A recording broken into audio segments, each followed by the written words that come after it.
கரூர் இஷ்யூவால ஜனநாயகன் திரைப்படத்துக்கு ஏற்பட்ட டிசப்பாயிண்டடான விஷயம் என்னன்றத வாங்க பார்க்கலாம். ஃபர்ஸ்ட் ஆஃப் ஆல் எல்லாருமே எதிர்பார்த்தது தளபதி கச்சேரி பாடல் வந்து கண்டிப்பா தீபாவளிக்கு வெளியாகுன்றதுதான். பட் இப்படி ஒரு சூழல்ல துயரங்களை சந்திக்கும் மக்களுக்கு மத்தியில தளபதி கச்சேரி பாடலை வெளியிட்டா அது சரியா இருக்காது அப்படின்னு அக்டோபர் 20ஆம் தேதியில இருந்து நவம்பர் ஃபர்ஸ்ட் வீக் இல்லனா நவம்பர் 18ஆம் தேதியில ரிலீஸ் பண்ணலாம் அப்படின்னு ஜனநாயகன் படக்குழு பிளான் பண்ணிருக்காங்க. இன்னொரு முக்கியமான ஒரு விஷயம் என்னன்னா, இந்த தளபதி கச்சேரி பாடல் வந்து தளபதி விஜய் அவர்கள் பாடலங்க.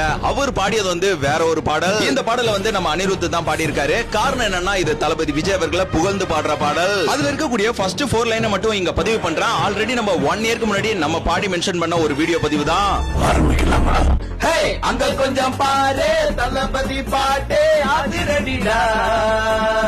தளபதி கச்சேரி, தளபதி கச்சேரி, விசில் அடிச்சு வெடி வெடிச்சு கொண்டாடலாமா? இதே சூழல்ல பாடல் ஓகே, பட் படம் வந்து தள்ளி போறதா நிறைய நியூஸ் வருது. அதெல்லாம் உண்மையா அப்படின்னு கேக்குறீங்க. அந்த மாதிரி ரூமர்ஸ் வந்து யாருமே நம்பாதீங்க. கம்பல்சரி கன்ஃபார்ம்டு ஜனவரி 9 தான் ஜனநாயகன் வராரு. அதுல எந்த ஒரு மாற்று கருத்தும் இல்ல. தீபாவளிய சைலண்டா செலிப்ரேட் பண்ணுவாங்க. பொங்கலுக்கு சரவடி ஆட்டத்தை ஆரம்பிப்போம்.